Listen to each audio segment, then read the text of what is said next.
rồi nó cứ cho tôi làm nè tôi khơi xuống nó coi nhá cho lúc của chúng nó vì nó lo đi chỉ khơi cho bỏ lại cho nó có lúc khó nhắn trả nó đó gì mà khơi chạy kia tao nó khó quá chỉ lo nó tiểu chỉ chỗ lo hơn tụi nó còn này tôi chỉ bỏ úp lên đầu khơi chỉ khơi lên nó khó đến chế bố bể tôi chỉ khơi chạy sát tao chứ bỏ ra này chỉ ba trăm rồi khơi một xe khơi cho bỏ lên giờ mua của chúng mày nó đơn mua đơn kia thì để chúng khơi một thế là có mua ở bà chi tôi lúc còn một lệ tao nói gì bây giờ khơi chạy một số tao nói khơi chạy sát tao theo tập từ mà lại lưu của chúng lòng nó có lần mà cần để cho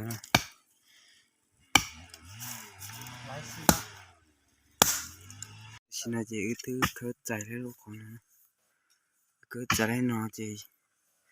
nó thông sát tỏ nó chỉ khơi sát tỏ thế khơi sát tỏ lúc còn đúng dễ nó một số sát tỏ chỉ một cái chạy sát tỏ kia thôi cái chạy sát tỏ bỏ một cái chỉ lúc khỏi sát tỏ chứ người cha sẽ nó này cái khơi bỏ lúc còn để chỉ to chỉ là ở đây chứ mà chúa cho lúc khỏi là có bớt tợ xem nào to chỉ khơi to gì cái gì đấy gì bằng cái đêm thu rồi bớt tợ xem chỗ này kìa ôi mà thu đổi cho các thay đổi này xem chỗ đèn nó nè cái này lúc cỡ nó tới một cái chỗ mà để chúng muốn có bún tờ hay lấy cái tụi nó mà lúc cỡ thì lúc cô nó cho chú lấy cái tụi nó nhớ lo mẹ ấy chứ chế số bị to xuống chú hết lại ô mẹ ấy này giờ lấy tụi cho tụi chú bị to mình xem mà khơi hết lại bao hôm khơi bị to bị sao chú bé rồi do nhóc hỏi nó chứ chú rồi ha sao thì ta cầm một cái lúc cả ô lấy cái tụi nó gì rồi này ba xe của chúng tôi đây này xí cho chỗ đâu cụ thể ấy chỗ một tiền này đi xuống nó bây giờ là cho bên bắc khơi nào sao một tiếng nó kì mình chả khơi được ô sao thì tiêu cơ nào mua tổng lúc cầu bung tơ hay lấy tụi nào có mẹ ấy luôn thế bởi chỉ nhau đấy chỉ cái tiền lúc cầu tơ lo chỉ lo tù mua tờ bung xuống cho cổ lấy tờ giờ khơi xuống nó nhau lên đầu cơ để chỉ khơi cho bữa nay khó lo cơ theo xuống nào chỉ cho nó cơ một xe bữa nay thì tụi nó xin nó lúc khó bên này về bây giờ khơi chạy sắp về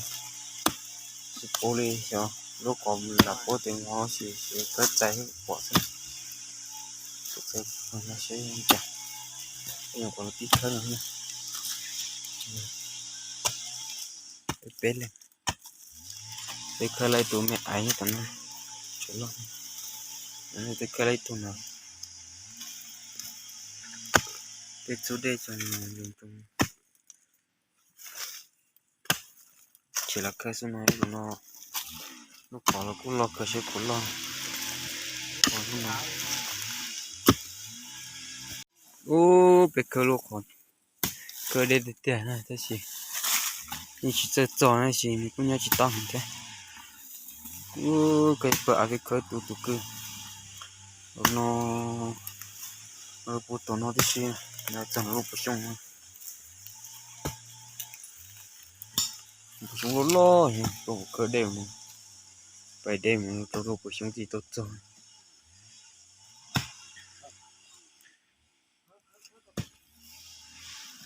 chúng nó phải khởi nụ hay là sao nào ở xuống nào sa sa phải chép lát tải ha khởi điều chọn nếu phải khởi đây tải cái gì nếu chia nhau tôi to chỗ uống nếu khởi còn chỉ to dù ăn nó sao gì cái chỗ ăn to ha có đủ chia bổ ha chỉ khởi tiền một chọn bố bỏ nó coi đây tôi bỏ đây à đi vào trong là còn chỉ đây nè sao chỉ tệ bài chạy bên là có ô lửa dưới vậy nhá ô một bao giờ để thấy sọc khớp một lại cơ tiền nhưng dùng đi chán chiều lại tủ lọ tủ mê nè nhưng có nhon tới à luôn thấy nghe cho bé giả thế này ai trên được xem ô xuống nó biết có nhiều cha xuống đá biết cho để xô chỉ lại người có áo bên này nhưng mà hàng tết tết hết rồi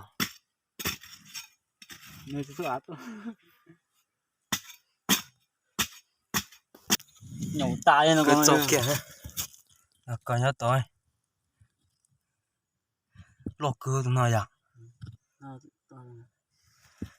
bên là sấy đúng rồi tụi nó ra đây vào cái hà nhọc đồ tụi nó tiền này tuần tiền thôi à tôi toàn chỉ có lúc khó nhỏ lo dọc về thế này nó toàn là mới còn sao xa từ tay xa lo ạt ta này một con người ta chỉ là gì nhăn tới chỉ không cho mang là chứ một sông rồi sông mà đi chú là thế này hay lông chó long thun nhát đi nó cỡ tôi tao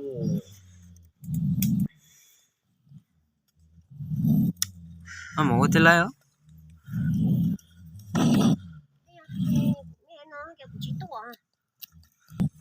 chỉ chú lấy bỏ lấy lò chúng nó cần chỉ chú hả chỉ có lẽ bà lót hồi ở đây phải tôi bà có má bà lo rồi nhưng có chút là kiểu như từ này một giờ rồi dùng thế liền mà quay bỏ lấy lại kiểu cái này này chú bỏ lấy chú lấy bỏ lấy lấy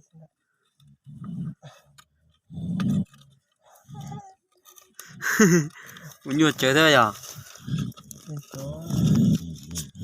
chú lo cơ tụi nó chờ chúng mất vào không khí này còn chủ yếu rất luôn à có rất là rồi có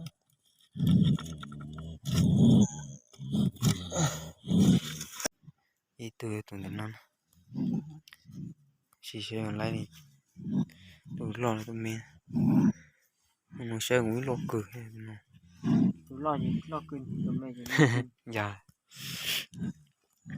khi này chỉ chui vào lại chỉ muốn lộ cho má nữa chị chỉ chuột con ấy chứ ô bỏ lại ô nè cho lôi tụi nè ô nó cho chết sao ô chủ lại lò kìa lò thì tiêu tụi nó tụi nó bổ nó có nhiều tuổi nha lò thì tiêu chào ô dạ ô tụi nó mà thích chơi không mà na là có không tụi nó lo thì tiêu đẹp cho mắt không bây giờ ý nếu bây giờ là tụi nó tụi lo tụi mày ô tụi nó mà lo thì tiêu là có chỉ lo nói những lo con cô này là còn tụi bé chỉ nhau bây giờ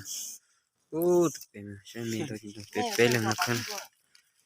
bé có tụi làm nó biết khăn thì tụi anh nào còn được biết khơi lên nè tụi bé lần say nó đó tụi nó đủ được ai ôi nhá nè cái đó tụi nó gì cái tỏi cái ăn bao trẻ nhá trẻ mua nó xem mua trái mà ô nó đó tôi được một cái